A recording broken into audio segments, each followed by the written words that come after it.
ఈరోజు గౌరవించినటువంటి Srinivas sir IPS గారికి నేను జీవితాంతం రుణపడి ఉంటాను. ఎందుకంటే నా జీవితంలో ఫస్ట్ సన్మానం ఇది. నా జీవితంలో ఫస్ట్ సన్మానం ఇది. గొప్ప ఆఫీసర్ చేతిలో నేను సన్మానించబడతానని చెప్పేసి నేను కలలో కూడా అనుకోలేదు. లాస్ట్ డే 70 కిలోమీటర్లు నడుచుకుంటే తెలంగాణ వెళ్ళి మొక్కు చెల్లించుకొని 70 కిలోమీటర్లు పై వాక్ నైట్ రాస్తారు ఇన్ఫర్మేషన్ ఇస్తే నైట్ బయలుదేరి ఇంటికి వెళ్ళకుండా డైరెక్ట్గా ఇక్కడికి వచ్చి ఆ సన్మాన కార్యక్రమానికి కంపల్సరీ హాజరవ్వాలి, ఆ గొప్ప వ్యక్తి చేతులు మనం సన్మానించబడాలని చెప్పేసి నేను మా అల్లుడు సార్, మాది చాలా forest area sir, Nallamala forest అనమాట. 2022 వరకు మాకు సిగ్నల్ లేదు సార్. సిగ్నల్ రావాలంటే మేము ఏదైనా కాల్స్ మాట్లాడాలంటే 5 కిలోమీటర్స్ బయటికి వెళ్ళి మాట్లాడాలి. ఆ రోజుల్లో 2016 డిగ్రీ అయిపోయింది. అది 17-18 ఎస్ఐ నోటిఫికేషన్ పడింది, మిస్ అయింది. 20 ఎస్ఐ మిస్ అయింది, 22 ఎస్ఐ మిస్ అయింది. 22 నవంబర్ 29 కానిస్టేబుల్ ఏపీఎస్పీగా సెలెక్ట్ అయ్యాను. చాలా గర్వకారణంగా ఉంది. మా నాన్నగారికి మేము 7 అనంతం కొడుకులం సార్. మేము మా నాన్నగారు ఒకరే, ఎవరు చదువుకోలేదు అనమాట. నేను ఒక్కడే బయటకు వచ్చాను. ఈ రోజు గవర్నమెంట్ ఉద్యోగం సాధించి ఈ స్థాయిలో నిలబడ్డాను. ఊళ్ళో 300 గంటలు ఉన్నాయి సార్. ప్రతి ఇంటికి 2 ఉద్యోగాలు ఉన్నాయి సార్. 12 మంది ఎంబీబీఎస్ డాక్టర్లు ఉన్నారు, ఒక ఏఎస్పీ ఉన్నారు, తర్వాత డిఎస్పీ ఒక అతను ఉన్నారు, తర్వాత టీచర్లు 30 మంది ఉన్నారు, కానిస్టేబుల్ 25 మంది ఉన్నారు. హాస్టల్ వార్డెన్స్ గురించి ఇలా చూసుకుంటే ఊరు మొత్తం జాబ్సే. మా ఇంట్లో ఒక్క జాబ్ కూడా లేదు. ఈ రోజు ఆ కోరిక కూడా తీరింది మా నాన్నగారికి. చాలా సంతోషంగా ఉంది sir. Thank you so much sir, ఈ అవకాశం ఇచ్చినందుకు సార్.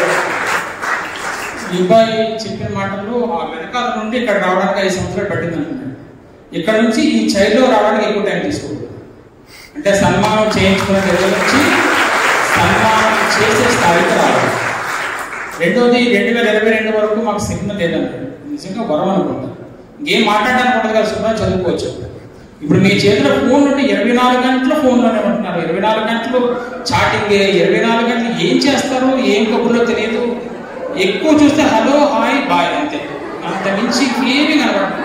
సెల్ ఫోన్ నిండా అవే మెసేజ్. ఇప్పుడు చూస్తుంటే మా దగ్గరికి వస్తే సెల్ ఫోన్లు రాత్రి 12 గంటలకి హలో అంటే వాడు అటు నుంచి హలో అంటున్నాడు, మళ్ళీ 7 గంటలకు బాయ్ అంటున్నాడు. ఇంకెప్పుడు చదువుతారు? చదివేదే కనపడుతుంది. Thank you.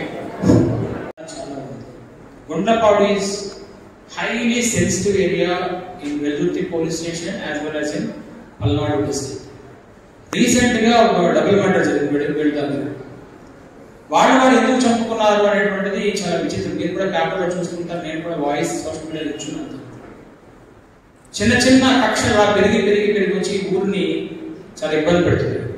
నేను ఇదే ఊరిని పల్లెనిద్రకు వెళ్ళి వీళ్ళందరితో మాట్లాడాలనుకున్న ఆ రోజు చాలా పెద్ద వర్షం రావడంతో నేను మాట్లాడాను.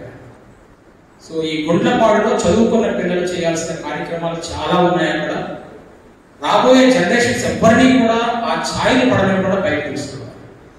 ఇక్కడ సమాజానికి కూడా ఒక మెసేజ్ ఇవ్వాలి ఖచ్చితంగా. I'm very happy this gentlemen from Gundlapadu, very sensitive village. So there is a responsibility on your shoulders to direct the next generations towards these jobs, not for that bad action.